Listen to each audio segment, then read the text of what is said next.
Hey, thanks for joining me today.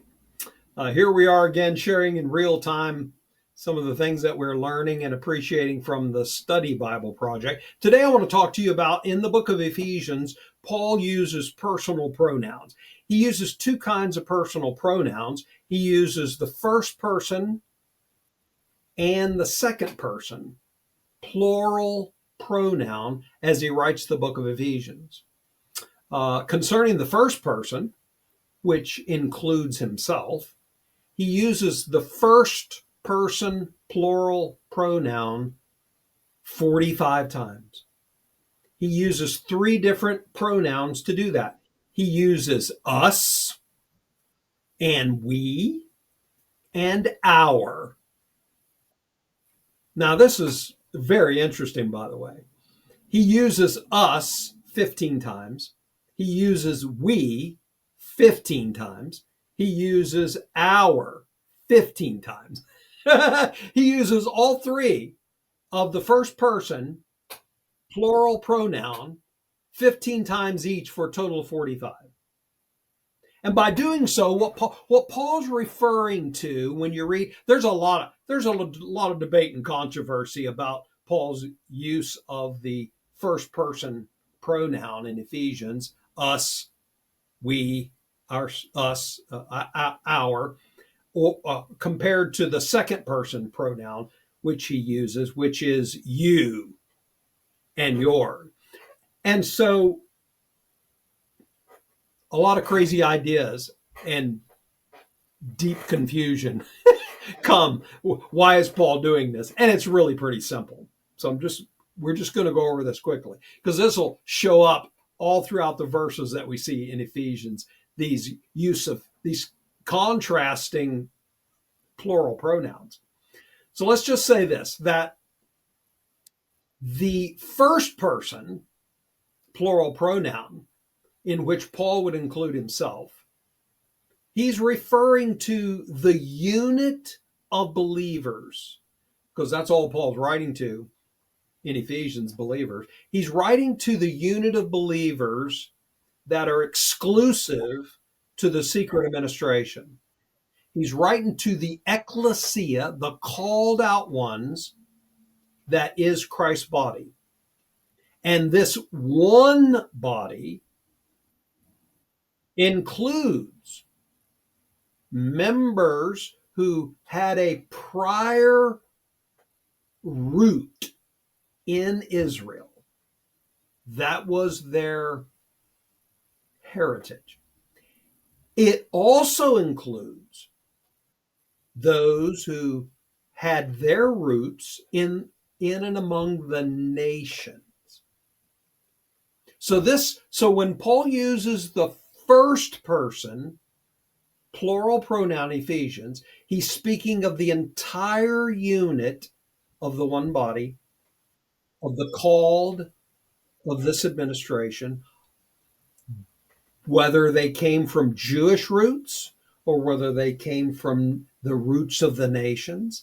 And this, of course, would include Paul. So he says we when speaking of the unit of the one body made up of former Jews and former members of the nations. We read it in such places as Ephesians 1:19, us who are believing. In chapter 2, verses 5 and 6, he says this twice, us together. He says in 2:18, us both,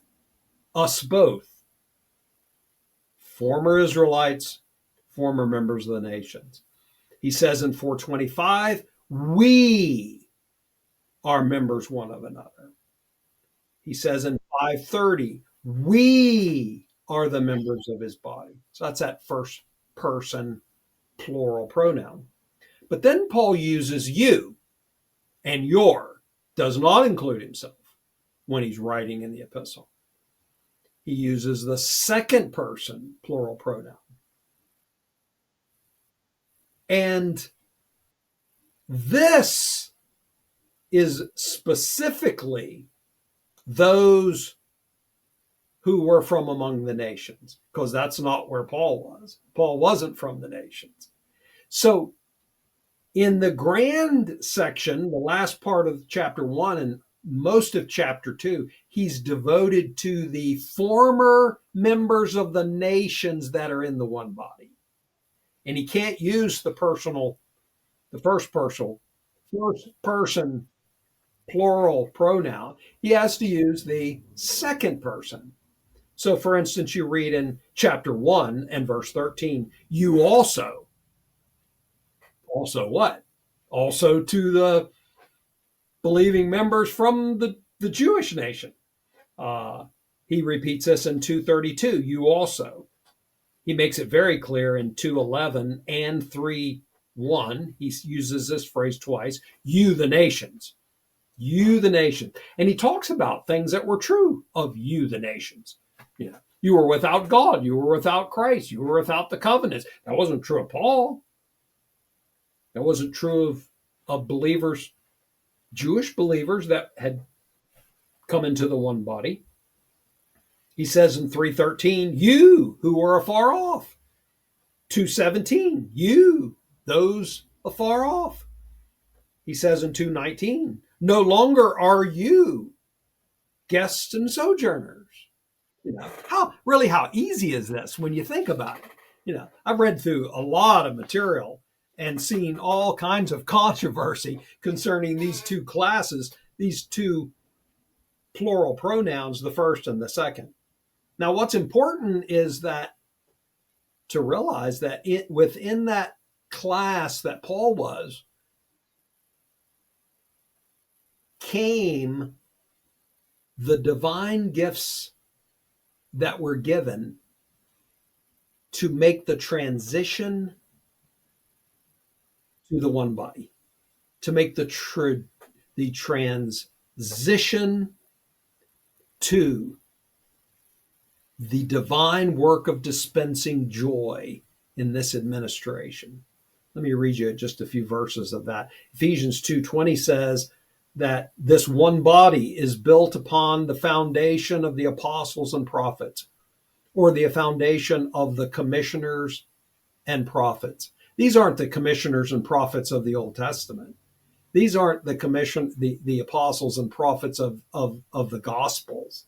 These are the apostles and prophets that were appointed when Christ ascended up on high above all, and he gave some apostles or commissioners, and some prophets, and some evangelists, or some well messengers, or shepherds or teachers. Yeah, it just really helps clear things up as we move through the book of Ephesians. Paul is never referencing back to Old Testament prophets. He's never referencing back to the Gospels of the apostles and prophets there.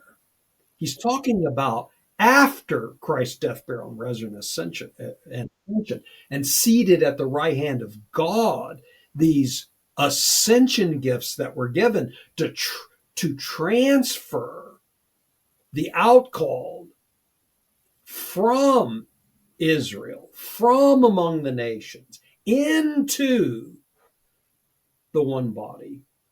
He says in Ephesians 3:5, in which in other generations was not made known unto the sons of humanity, as it is now revealed to his holy apostles and prophets, or as it is now revealed to the separated commissioners and prophets. In Ephesians 4:10 and 13, of course, he who ascended up far above all heavens, from which place to be completing the all, gave some indeed as commissioners and prophets and well messengers and shepherd teachers toward the adjusting of the saints, adjusting from one administration to another, and to the work of dispensing. Instead of dispensing law and kingdom promises, there is an adjustment. There is an adjustment made to the dispensing of charis, to the dispensing of grace. to the dispensing of joy. And Paul describes this whole process and all involved in it by two plural types of pronouns, singular and plural. And first person and second person, both plural. But he includes himself in the first. And of course, all the ascension gifts were there in the first. We. But it includes us because you also were brought in. Beautiful truths. First and second plural pronouns, both used by Paul and both in reference to the one body of the secret administration. The only difference in distinguishing the roots of how they came in, either from Israel or from the nations. Joy be to you.